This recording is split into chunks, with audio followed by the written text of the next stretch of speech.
All right. Hi, everyone. Welcome to the Financial Aid and Literacy Overview webinar. Thank you, everyone, for joining us. I know this is a little bit different context than we normally do for these presentations, and I'm sure all the different schools that you may be interested in doing similar different things, and it's a weird time, but I appreciate you still all making the effort to come out here. We're not coming out here, but to be on the computer, listen to us, and get this information. Feel free to ask questions throughout.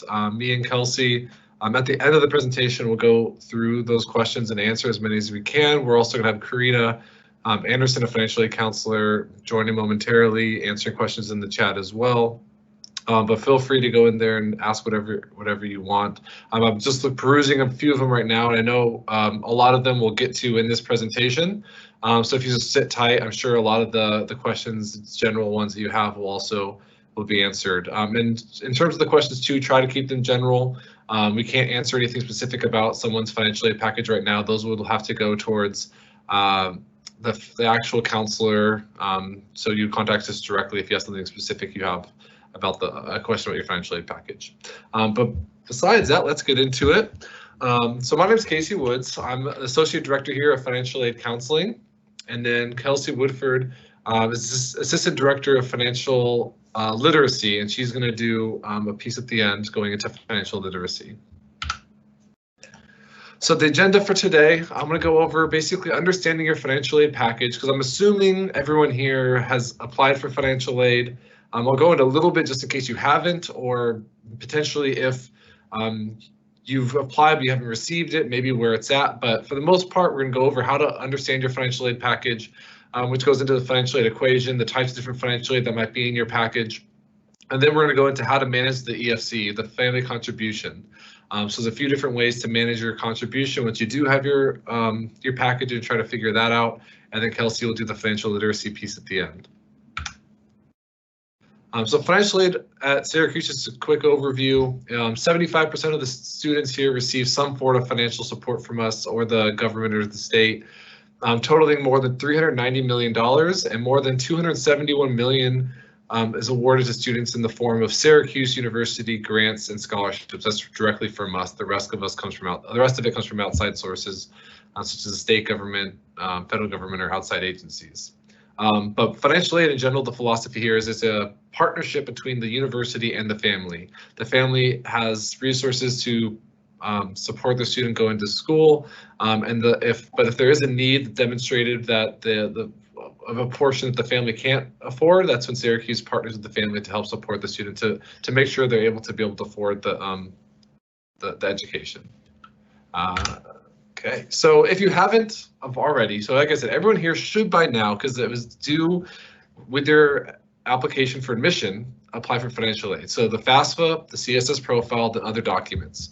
So it's possible that you've applied, you haven't received anything back, so you want to be looking at that other documents as required through MySlice, because if you did the FAFSA, the CSS Profile, there's potentially things on here, this to-do list on your MySlice that may be popping up that you haven't completed, you didn't know about, or new things that have popped up since they've reviewed it last. So for example, if they look at your taxes, determine they need W-2 information or business tax information, things like that, it would show up on here, and you'd want to make sure you get that into us as soon as possible.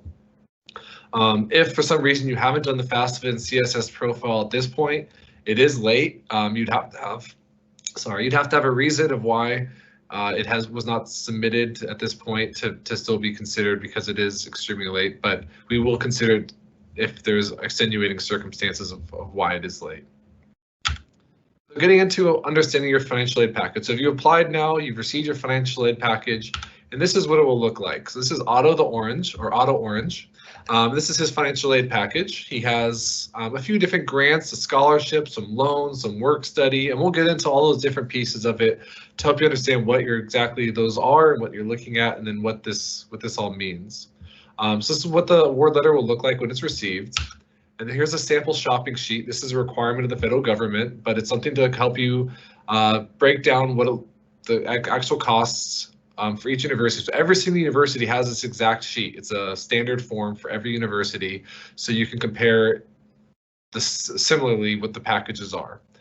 So you can see here the cost of attendance for the upcoming year is $76,992, which is a big number, but that's what financial aid's for. Financial aid's for to supplement the family when you can't afford that full figure.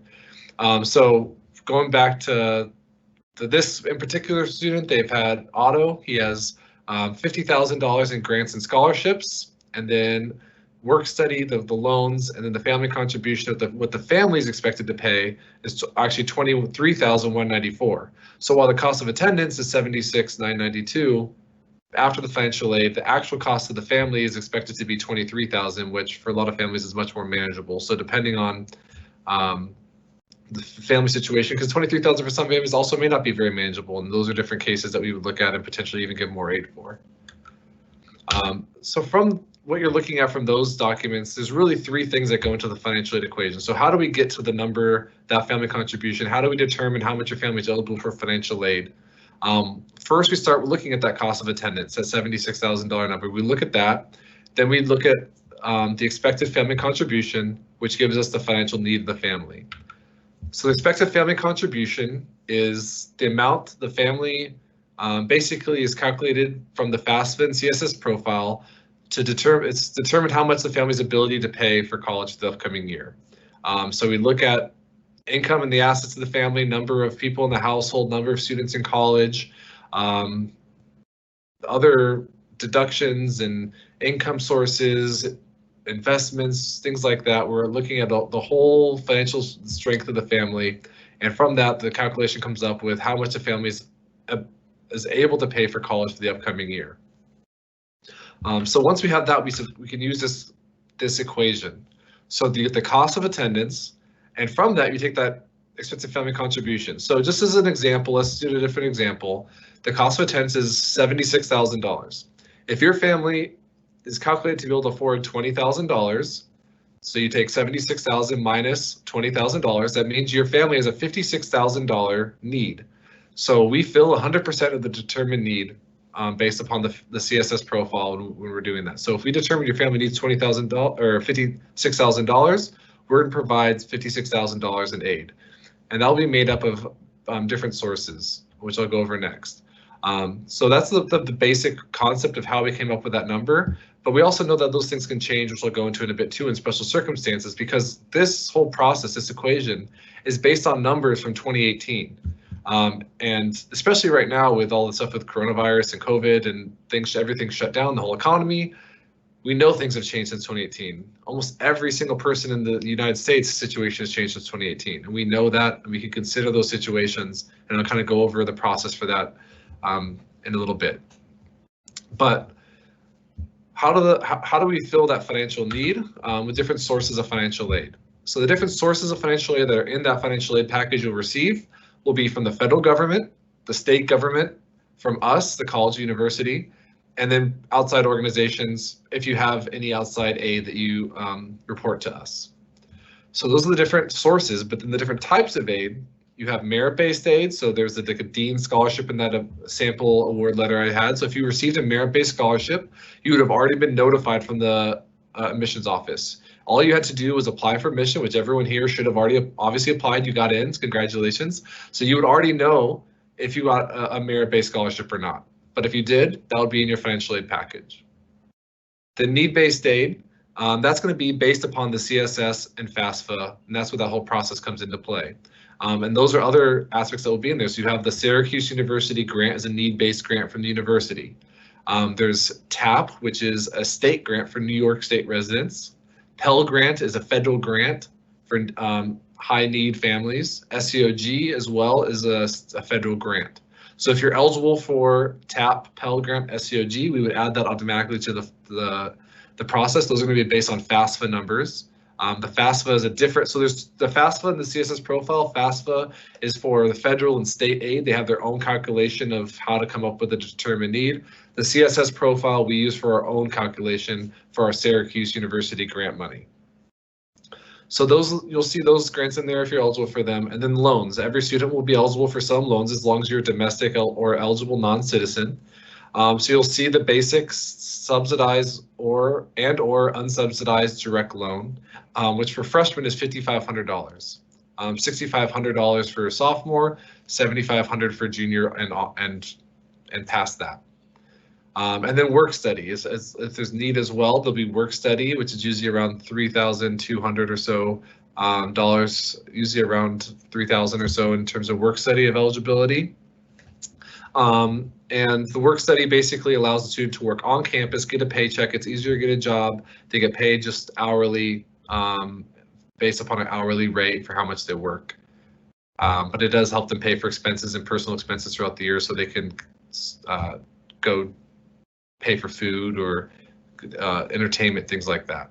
So those are all different types of aid that will be in there. So let's go back really quick and just look at that sample award letter. So again, we have the Syracuse University grant in here, which comes out to be about $20,000 for the per semester, so $40,000 in the Syracuse University grant for this package.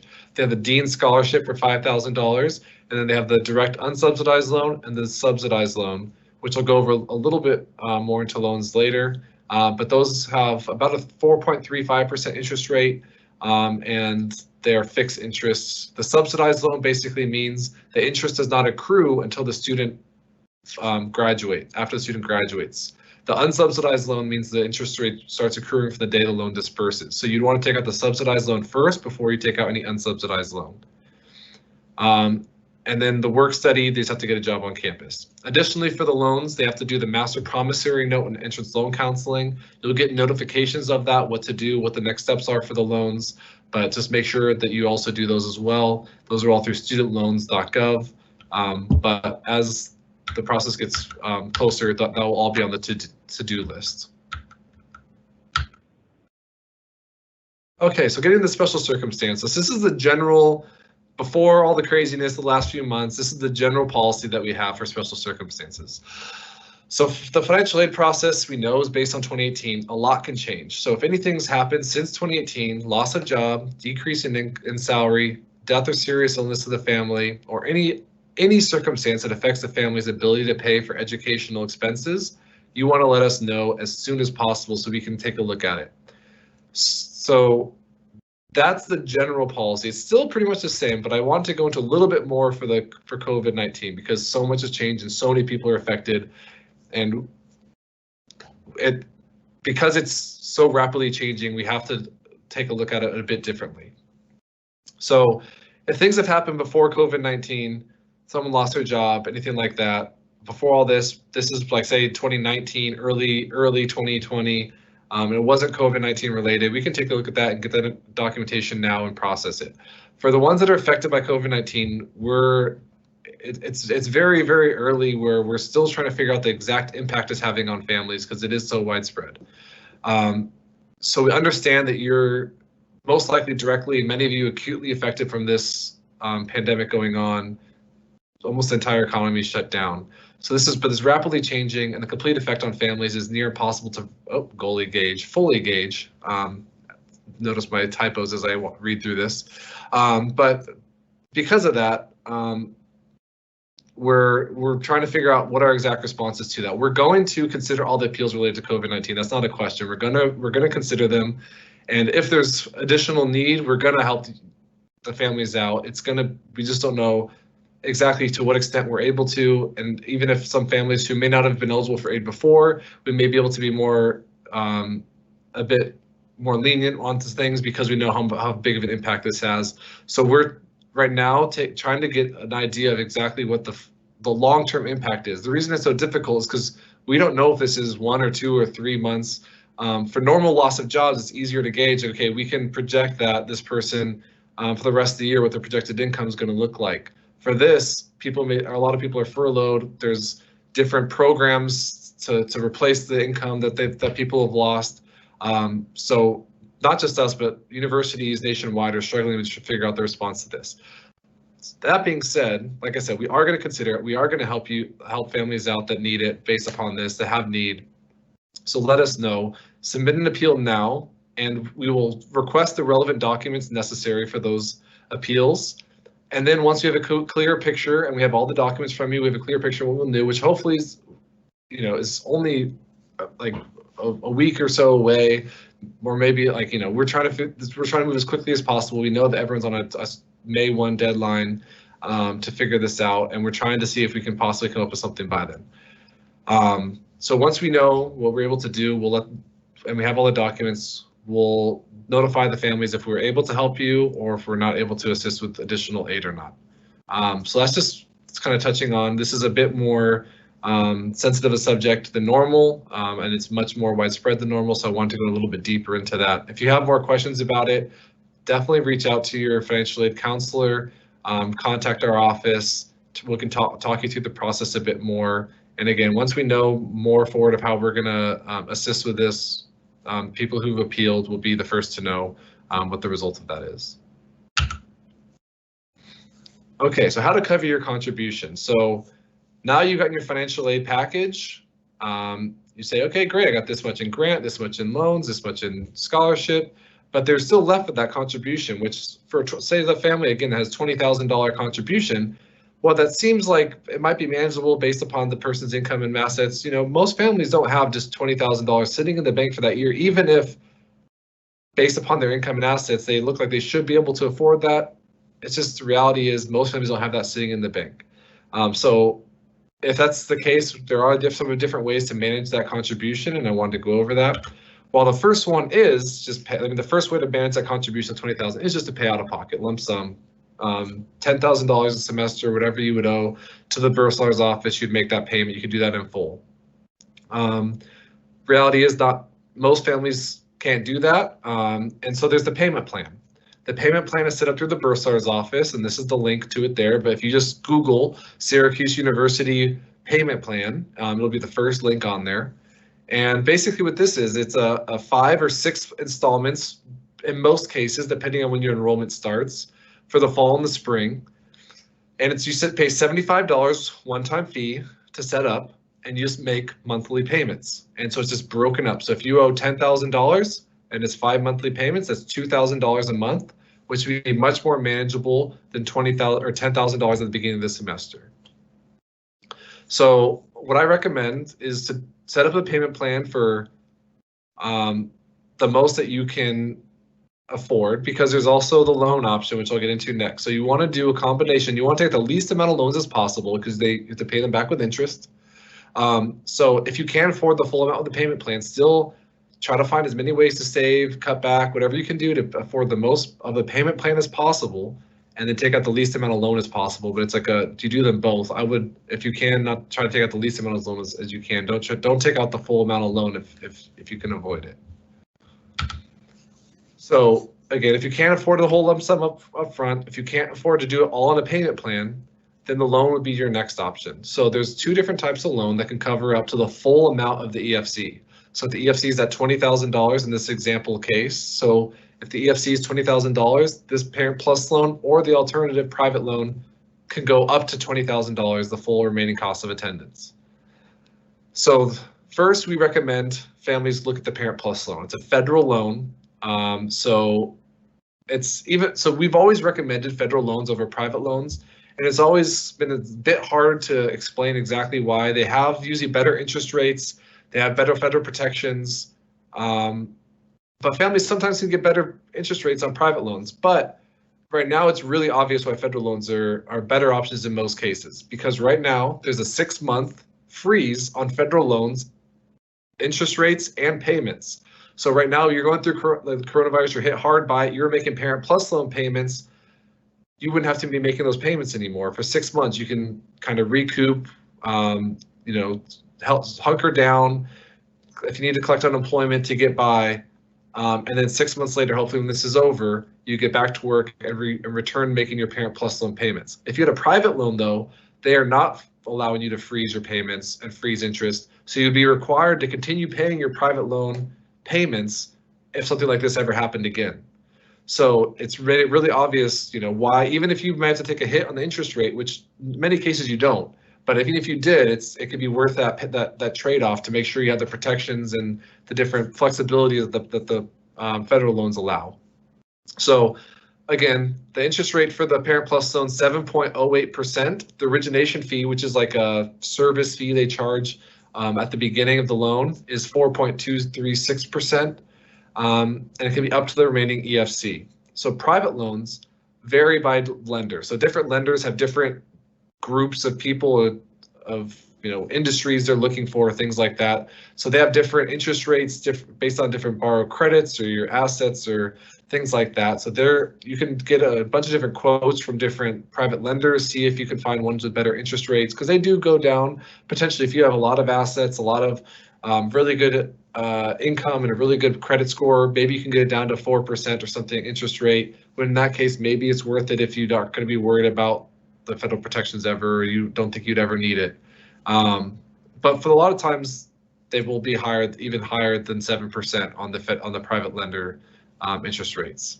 But they could be variable or fixed. I would also stick with fixed if you were to go the private route, because the variable can go up as over the life of the loan. So there are two different options for the private loans, but again, try to use the payment plan as much as possible first, and then look at these these loan options with giving a preference to the federal loans first. And then on top of that, scholarships. So while the intern scholarships, everyone's already been considered for that. They've already been given out. There's no merit appeal process. There's no second look to see if you can be eligible for that. But the external scholarships potentially are still being given out from outside agencies. So you want to be looking, we have our website, financialaid.syr.edu/scholarships/outside. Again, if you just Google Syracuse University scholarships, first thing that comes up on Google. But it has a list there of different websites, scholarships that we've kind of gone through and added to our website. And we also have a listserv, an email that you can email right here, listserv@listserv.syr. But nothing in the subject, but in the body put sub-scholar, your first name and your last name. And that will get you on the listserv, which will get periodic emails with different scholarship opportunities. And then just some websites, free scholarship searches. FastWeb is by far the biggest, most popular. You put in your information, it shows you ones that might match up with you. Same with College Board, finaid.org, scholarships.com. There's many others, but make sure you're not paying for this service. There's so many free ones. Don't get scammed. People try to take advantage of you right now because they know you're worried and stressed about paying for college. So making sure, if you're not sure, you can call us and ask, hey, is this a legit website? I even also search into Google. I type in if something looks like fishy, type that name in, add the word scam in after it. And if something comes up on Google, there'll probably be a bunch of people complaining about it if it is one. And that's some way to vet. But for the most part, I would stick with FastWeb, College Board, or another website that's you found on a verified, vetted source before you start looking at different places that potentially could be trying to take advantage of you or get your information, things like that. So that's the other way. So once you get a scholarship, if there's room for it, we'll try to add it. We try not to reduce any grant. We try not to reduce any of your financial aid. If you get an external scholarship, we try to add it on top of the aid that you already have. In some cases, though, there's not much room. We have to reduce. We try to reduce loans and work study first before we touch any of the grant money. But if you get a ton of outside scholarships, we may have to touch some of the grants sometimes, but we try to everything in our power to avoid that situation from happening. That's it from me. Well, I'll answer some questions at the end. So feel free if there's anything was confusing, you have any more general questions, type those into the chat, and then I'll hand it over now to Kelsey.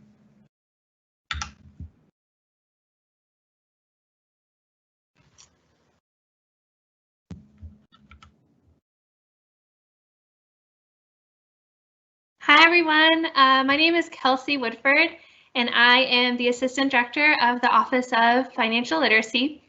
So a little bit about our office. We are here as a resource for students to really teach them how to master their personal finances. So really teaching them all those really important life skills like the importance of budgeting, saving, how to repay their student loans, information on like if they're interested in taking out a credit card, anything in the personal finance realm. We are here to help students, mostly so they can master those skills while they're here at Syracuse. And then when they graduate, they can go on to be very successful young adults in managing their money. One of the main ways we do that is we have one-on-one coaches. So we hire and train fellow undergrad students here at SU.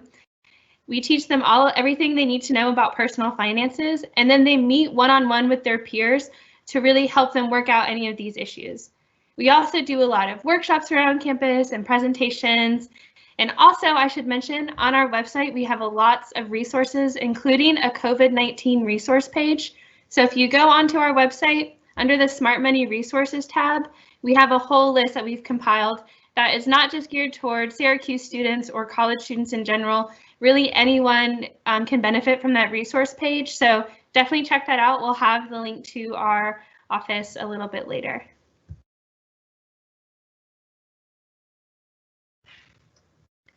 Okay, so I mentioned our peer coaches before, so a little bit of more information about them.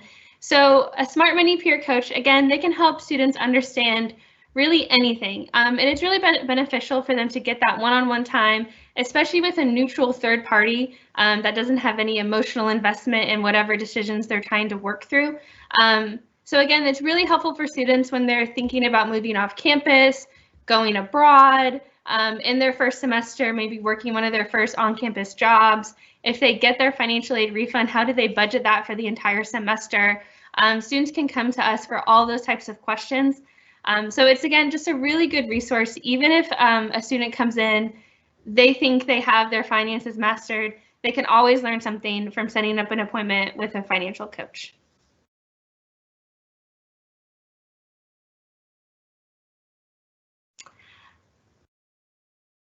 Okay, so again, just a more broad list of all the topics we talk about. Budgeting is definitely number one, budgeting and saving. The main thing we're trying to do is to show the importance of saving while you are in college. Most Americans cannot cover a $400 emergency, especially in times like these where everyone is feeling that financial stress, feeling that just overall stress. That's why we're really here for students, is so they can develop that safety net for themselves, as well as, especially with credit cards. Unfortunately, we see a lot of students who get credit cards, don't use them well, and end up graduating with student loan debt as well as credit card debt. So we're also here to counsel students on, if you are looking to get a credit card, what are some smart ways to do that? What are some other options to build credit? Student loan types, student loan repayment options, very popular. We try to start educating students their freshman year, especially in those like freshman seminar classes, about, you know, just be aware of what you're borrowing, how much you're borrowing. We have a coach who always gave the example that freshman year, they accepted the full loan amount, they got a really great refund, and they took a great trip to California, which I'm sure they had a great time, but then they were $3,000 more in debt than they needed to be. So again, we're just trying to make students at least just aware of these types of issues with their personal finances so they can just be better informed and make better decisions for themselves. So here's just a sample of some of our workshop topics. So just the smart money, your life, your money, your choices. Very general, we touch on the most important aspects, budgeting, credit, and student loans. Know your money flow, that is all about really a more in-depth guide on how to budget, as well as how to pay off debt. Money essentials for young professionals, really geared towards the grad students, students about to graduate, as well as the post-grad traction action. So again, just helping students who are about to graduate kind of make a plan for themselves. We also have some other ones. This is just a sample. We have a really fun game of life simulation that we do, how to talk about money. So we really try to make this more fun and more interesting, and kind of try to keep it light, but also really educate students on the importance of just being aware of your finances, and just informing them, because again, that leads to them making better decisions. All right, so this is just in general where our office is located, both the Office of Financial Aid and Scholarship Programs, as well as our office. We are located in 200 Bound Hall. Pictured here, that is the phone number for the financial aid office. That is the website. The financial literacy website is also located there. You can find that along with that.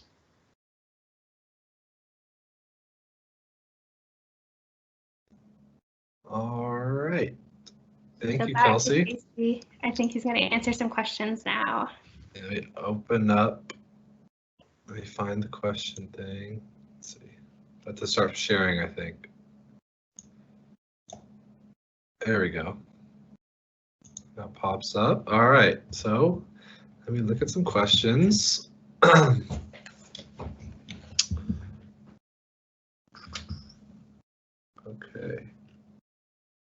Karina's doing a great job of getting to a lot of them, but I will go through some of them, even though she's answered them, so everyone potentially can see some of these answers. Let's see. So first, when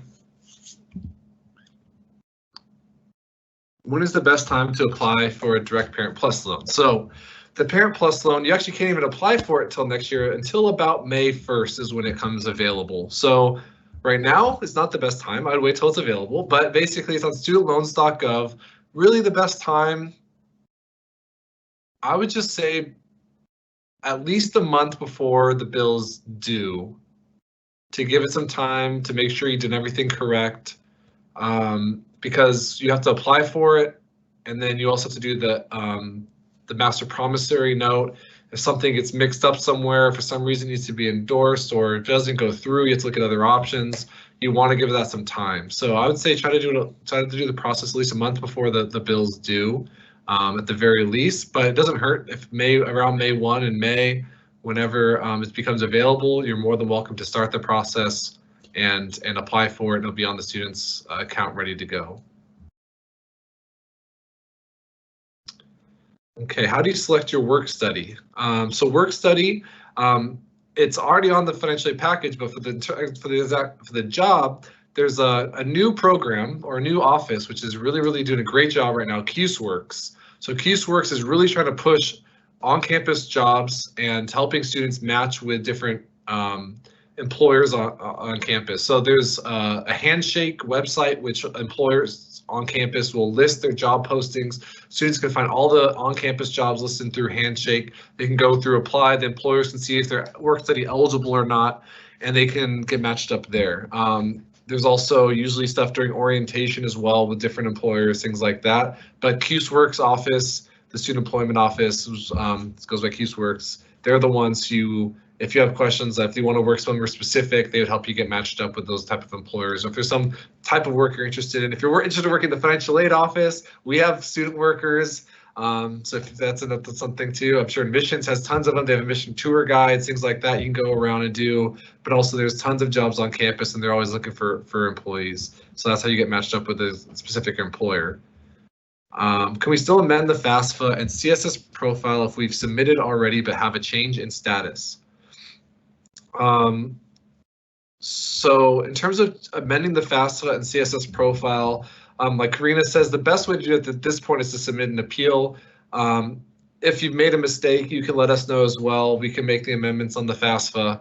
The CSS profile, you'd also want to let us know, because that's we would make those changes. In terms of resubmitting the CSS profile, it doesn't work too nicely.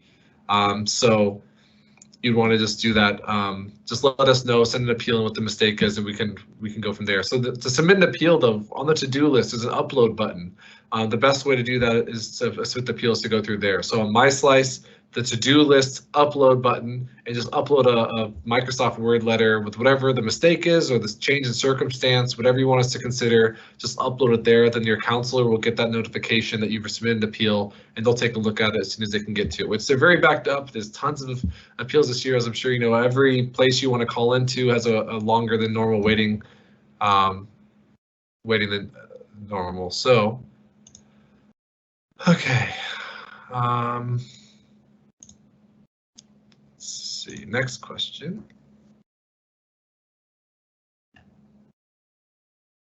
Another works a lot. Oops.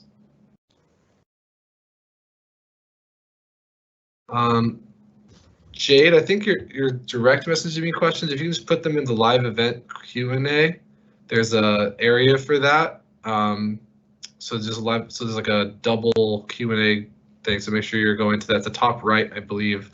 Bubbles to ask the questions in the chat.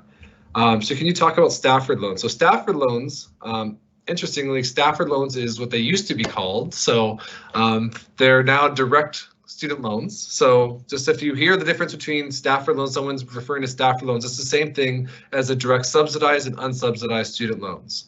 So when I've talked about that in the past, I don't know that if, so this is at 8:30. So that's when I talked about the unsubsidized and subsidized loan, that is a Stafford loan. That's the $5,500 per year. Usually $3,500 of it, if you have need, is subsidized. $2,000 of it is unsubsidized. If your family is determined to no need to be $5,500 of all unsubsidized Stafford loan or direct unsubsidized subsidized loan. So that's what the Stafford loan is, and that's what the 4.35%, I believe. It changes year to year, so it might change by next year of interest rate. We usually look at 1.14% origination fee, and then the subsidized versus unsubsidized difference. With the subsidized loan, the interest doesn't accrue while you're in school. Unsubsidized, the interest starts accruing right away. So the subsidized portion's the part you'd want to take out if you didn't need it all. Is there the $75 payment plan fee for each semester? You can set it up at the beginning for the fall and the spring. So I would do that, and then from what I understand, it's a one-time payment set up for the fall and the spring, but contact the Bursar's office for any other questions about the payment plan. They can walk you through the process and the best way to go about it. All right, here's a question for Kelsey. The mentorship for financial literacy is really interesting. How do I get involved? So take that one, Kelsey. Excellent question. How do you get involved? So to become a smart money coach, we accept applications on a yearly basis. So the application will open in Handshake in February. It'll be open all month long. We then have interviews. You do not have to be a finance major or have any experience in the personal finance world. We can teach you everything you need to know. So yeah, you apply in February, we interview in March. The selected candidates will then take a class in the fall, taught by me. And it's a full semester class. It's 3 credit hours, so it still counts towards kind of like your graduation requirement of classes. You take that class, you learn how to be a coach. Again, everything you need to know. And then the following spring is when students can start becoming a coach, and it is a paid position. And you do get to keep that job for as long as you are here at SU and interested in being a coach. If you want to set up an appointment with a smart money coach, all you have to do is you can go through Orange Success, which is when you all are officially students, you will have access to. You can easily set up an appointment with any of our coaches. We have availability really anytime during the week. And then you can also just email our office at finlit, FINLIT @syr.edu. So that's how you become involved. Thank you, Kelsey. Okay, so I'm scrolling back up. I know I missed some questions, so let's see. If I for work studies, so here's a good question: is financial aid reviewed annually or just the admitted year? So that's a common question. So it is an annual process. So every year you'll reapply for financial aid because circumstances change year to year. We want to reassess the family situation. Sometimes a student graduates, like another student that's in college, a sibling that's in college will graduate. So now there's only one in college. Someone got a change in job, lost a job, got a promotion or a new job. A lot of things change. So. But it does look at the, so this year is looking at the 2018 numbers. So when you reapply for next year, that will look at 2019. Then for the junior year, that will look at 2020. Then for the senior year, that will look at 2021. But again, all those years, if anything changes, you always can let us know and appeal. But it is a yearly thing. It's not set for the 4 years. It's not a guaranteed financial aid package, so things can change. The financial aid package can go up or down depending on the changes in circumstances. So I want us to be very clear of that, because some people will come in thinking that this is a 4-year guaranteed financial aid package, and then all of a sudden a sibling's a senior in college, graduates, and that's a big part of the financial aid calculation, because we know if you have 2 students in college that you have to, whatever you're able to contribute has to go towards those 2 students. So we split the contribution and say part of it goes to the one student at a different school or even at Syracuse also, and then the other student at Syracuse. And then when the other student graduates now, the whole contribution could go to the one student at Syracuse. So then the financial aid package would be reduced because you're only supporting one student. So it can, but it could also work the other way for you as well. So the financial aid package can be increased if there's a change of circumstance that affects your ability to be paid. To pay for school. Okay, how would a deferment affect my financial aid award? So yes, the merit awards would remain the same, but since this is a yearly financial aid process for need-based aid, you'd reapply if you deferred for next year, you'd reapply for financial aid, and then we'd be looking at 2019 finances, and that's what it would be based upon. But then you can appeal if things have changed since then. Okay, so I have not applied for aid yet. My salary is recently reduced. I want to apply for aid for this year. When is the deadline? So the deadline has passed for the FAFSA and CSS profile, but if the circumstances has changed, like in this case, go ahead and submit the FAFSA, the CSS profile, and upload a letter saying, okay, just explaining why you didn't apply in the first place, what's changed. We'll ask for documentation of that, and then we'll be able to hopefully consider that and understand why you didn't apply in the past. It could be potentially though that the change still isn't enough to make the family have financial need, but we could still consider it if there's a circumstance like that, or if there's other special circumstances of why it wasn't submitted in the first place. Okay, what if your EFC is 0? So if your EFC is 0, there's the federal methodology, which is you'll get the full Pell Grant, SEOG, and any other federal aid. TAP award, potentially if you're a New York resident, you get the full amount of that up to 2.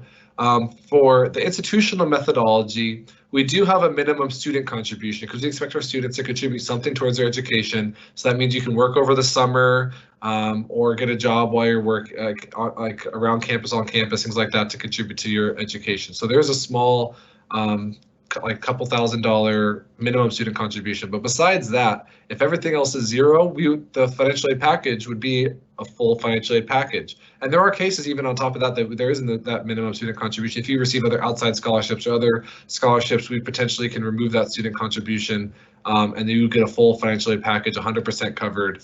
That is it's very possible we fill 100% of the determined need besides that minimum student contribution. So really, there's nothing, it just depends on the family circumstance. It's not any different than someone who has a $20,000 or $30,000 EFC. We're filling 100% of that need. Can 2019 tax returns be used instead of 2018?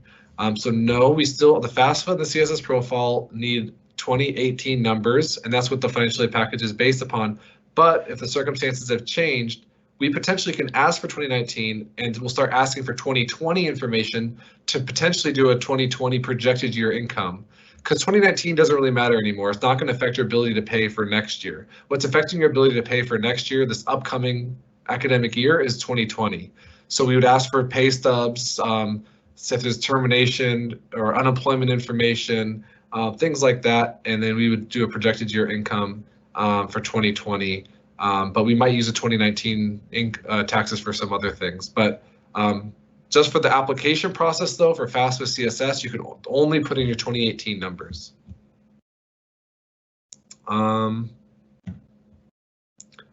Okay. When does the payment plan have to be set up, and when is the first payment due? I had this up from the Bursar's office. It changes every year, so make sure I don't give the incorrect information. This is the plus of doing this from home instead of in front of an auditorium. I can look this up. So there's, okay. So I can just put this, actually, I can share this. Since I'm doing it, let me just share this with the group. So here's the payment plan information. So how the plan works, there's the payment plan application, which is just what you fill out, and it just shows there's no interest, things like that. The plan may be utilized for 1 semester, $75 fee, or for 2 semesters. So completion, the application can be submitted no later than June 1, and you submit the application to the Bursar's office. You can fax it or you can mail it. So June 1 is the deadline for submitting it. Oh, stop sharing. How do we apply for the federal unsubsidized loan? The federal unsubsidized loan, well, there's the one that's the direct Unsubsidized and subsidized loan, that one is already in your financial aid package, unsubsidized portion for sure. That's already in there. So what we'd have to do is the master promissory note and the entrance loan counseling. That's through studentloans.gov. Those are the only two steps you have to do on top of that. For the Parent Plus, unsubsidized Parent Plus loan, you apply for that through studentloans.gov, the parent would. It goes through a credit check. They don't look at credit score. They look at if you have any adverse items on your credit history, such as bankruptcies, delinquent bills, and you can fix those if possible. And that's how you would apply for the unsubsidized parent loan, is through studentloans.gov as well. There's also a master promissory note for that as well. A master promissory note, for those who don't know, is basically just you're signing the agreement, you're agreeing to the terms of the loan. So you go to studentloans.gov, it lists the whole terms, and you're just saying, I agree to these terms, I agree to the repayment, the interest, things like that, is what a master promissory note is. How do you figure out exactly how much you have to pay per year? So that's a good question, because the cost of attendance is estimated. And so the estimated cost of attendance isn't going to be the same for everyone, because people are going to live in different housing options. They're going to have different meal plans. They're going to have different transportation costs, different personal expenses, potentially different classes that have different fees. So it's going to be changed from year to year. So a different person to person, year to year, all that kind of stuff. So what you would want to do is you're going to get a bill at the beginning of the semester. It's going to have all those fees on there. But some of the stuff that you, and that's going to be what you're going to pay to Syracuse. So you'll have a Syracuse, what we call direct cost. So it's the cost directly billed by Syracuse. But then there's some indirect costs like transportation, books and supplies, and things like that, where you may be personal expenses. If you're living off campus, then rent is now indirect cost, because you're not paying Syracuse University anymore. You're paying a landlord, or you're paying for groceries instead of a meal plan. So you'll get the bill at the beginning of the semester, what the direct costs are for Syracuse, but then you still have to keep in mind the other expenses on top of that you may be paying for throughout the rest of the semester that you aren't paying to Syracuse in general. So to answer the question, how much you figure out exactly you have to pay, you'll get the bill from Syracuse for the exact amount you owe the university. And then for the other expenses, you'll have to look at what the transportation is, what the look at how much the student, like the books are, try to look at rented books or used books, looking at if they're off campus now, you'd be looking at how much the rent is per month. And that's, but if you are receiving enough financial aid to help you assist with more than the direct cost of Syracuse, more than what you owe Syracuse, you'll get a refund. So it'll pay for everything at Syracuse, and then you'll get a refund to help you assist with other pieces that financial aid is supposed to be covering, such as the personal expenses or books and supplies. But the financial aid, sorry, so to even more clear, you'll get the bill. You also have, your financial aid will come on as anticipated financial aid. And the difference between that is what you'll owe. So then the financial aid will come in at the beginning of the semester and assist and pay for the portion of financial aid is covering, if it's not all of it, and then you owe the rest. But you'll see the anticipated financial aid, that's where you'll get the you'll be able to use the calculation to see how much you owe after that. Sorry, that was a little bit more confusing than it needed to be. Let's see.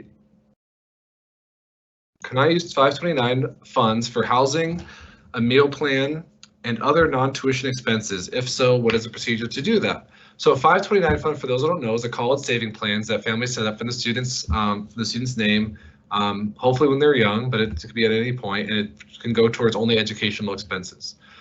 So it can be used for housing. I mean, depends. So there's different stipulations, different 529 accounts, what it can and can't pay for. But usually, as long as it's educational expenses, part of the cost of attendance, it can cover it. So it can be used to pay for housing, a meal plan, other non-tuition expenses. And you would just work with the 529 account to pay the Bursar's account, your Bursar's office. So usually you can make a request for the check through the 529 to be sent to the Bursar's office. Sometimes they can be sent directly to you to be sent to, and then you pay it. But the Bursar's office would know better how to get the money to them, or you'd work with their 529 account administrator to determine how to make those payments. But they can be used for other expenses besides tuition for education.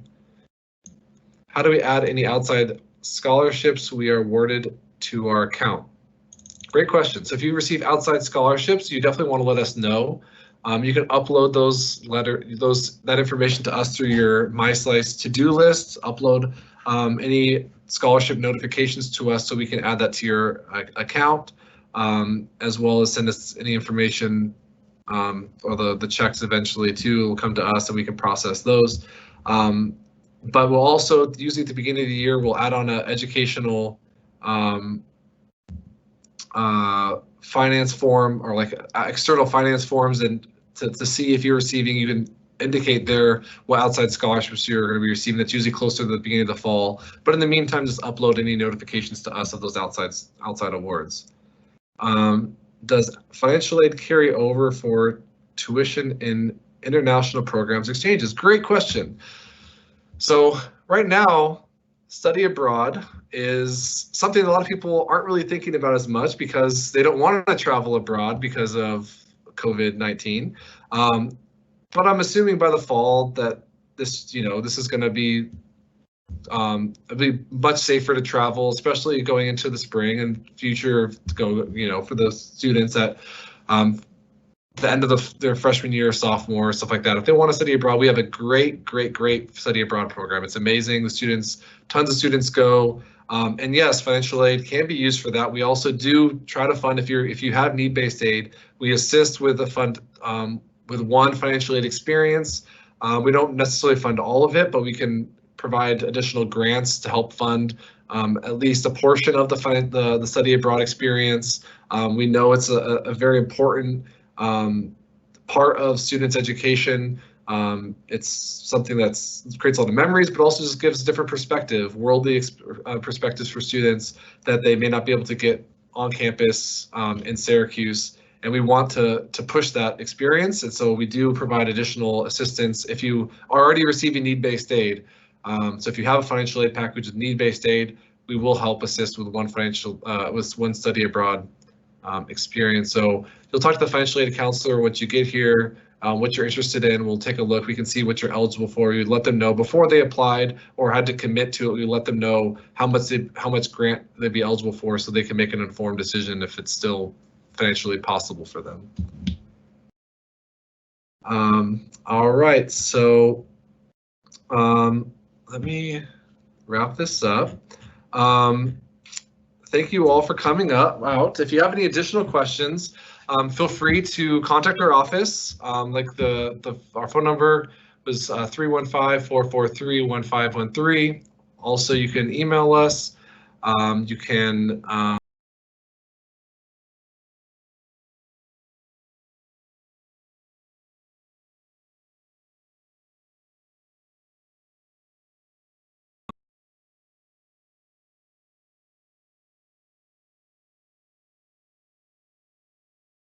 look. So any kind of questions you have, if you're confused about anything, if you need something explained, definitely let us know. But I appreciate everyone coming out and listening to us and getting us a bit more information about what to expect with the financial aid process and how to pay for college, and getting a bit more information with the financial literacy program as well. So thank you all so much for coming out, or not coming out. I keep saying that. I'm so used to saying that. So much for thanks so much for sitting at home in front of a computer for an hour and listening to us talk. I know it's not as fun, as exciting as it is to be on campus to come to one of these things, but we're making do. So thank you everyone, and hope you have a good rest of your night wherever you are.